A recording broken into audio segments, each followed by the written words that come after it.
اعوذ باللہ من الشیطان الرجیم بسم اللہ الرحمن الرحیم۔ حضرت ابن عمر رضی اللہ تعالی عنہ سے مروی ہے کہ رسول اللہ صلی اللہ علیہ وسلم نے فرمایا،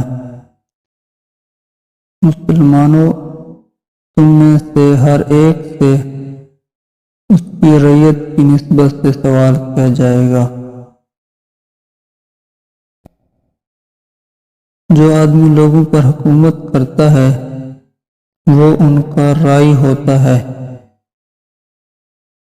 اور لوگ اس کی رعیت ہیں، پس حاکم سے اس کی رعیت کی نسبت سے باز پرس کی جائے گی۔ ہر آدمی اپنے گھر والوں کا رائی ہے اور گھر والے اس کی رعیت ہیں،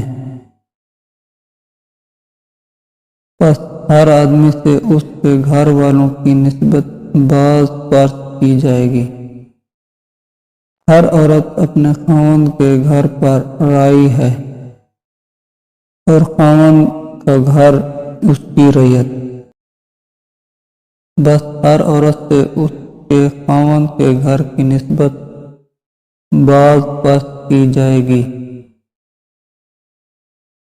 اسی طرح ہر نوکر اپنے مالک کے مال و اسباب پر رائی ہے اور آقا کا مال و اسباب اس کی رعیت ہے، پس ہر نوکر سے اس کے آقا کے مال و اسباب کی نسبت باز پرس کی جائے گی۔